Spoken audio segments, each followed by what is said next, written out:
श्री स्वामी समर्थ मंडळी. चला आज आपण बनवतोय कच्चे दाबेलीचा मसाला बनवतोय. लाईक सबस्क्राईब करा, कमेंट करा आवडलं तर. चला तुम्हाला मसाला दाखवते मी.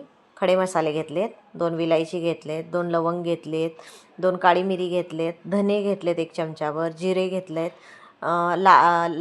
लाल मिरची घेतली मी आणि त्याच्यानंतर हे घेतलं त्याच्यामध्ये तमालपत्र वगैरे 2 घेतले. ते सगळं भाजून मिक्सरला बारीक करून घेऊया. आणि हे शेंगदाणे मी भाजून घेतले, साल काढून हे मसाला शेंगदाणे करून घेऊया आपण.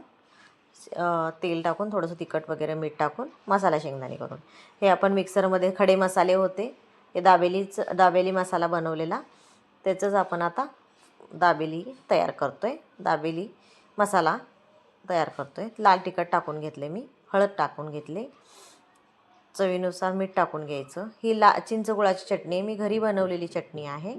तुम्हाला पाहिजे असेल तर तुम्ही कमेंट करा. चिंचगुळाची चटणी मी ही चिंचगुळाची चटणी वगैरे टाकून घेतले, चवीनुसार मीठ टाकून घेतले. त्याच्यानंतर बटाटं मी साल काढून घेतलेलं अगोदरच स्मॅश करून घेतले. हे व्यवस्थित असं बटाटा वगैरे टाकून घेऊया, एकजीव करून घेऊया. बटाटा वगैरे सगळं चटणीमध्ये मिक्स होते. म्हणजे मी वेगळं असं हे केलं नाही, मी त्याच्यातच चिंचगुळाची चटणी वगैरे सगळंच टाकून घेतले. असं मस्तपैकी आपला मसाला तयार आहे. जे आपल्या एका प्लेटमध्ये आपण सेट करूया दाबेलीचा मसाला. त्याच्यानंतर त्याच्यावर डाळिंब टाकून घेऊया, डाळिंबाचे दाणे टाकून झाल्यावर शेंगदाणे, मसाला शेंगदाणे पण केलेले आहेत आपण, ते पण टाकून घेऊया. कोथिंबीर टाकून घेऊया.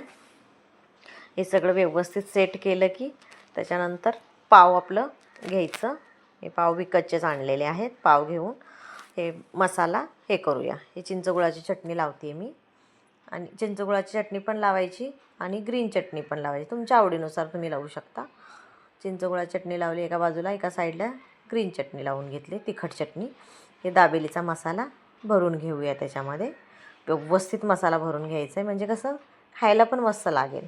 हे असं आपण भाजून घेऊया, बटर टाकून तव्यावरती मस्तपैकी असं भाजून घेऊया.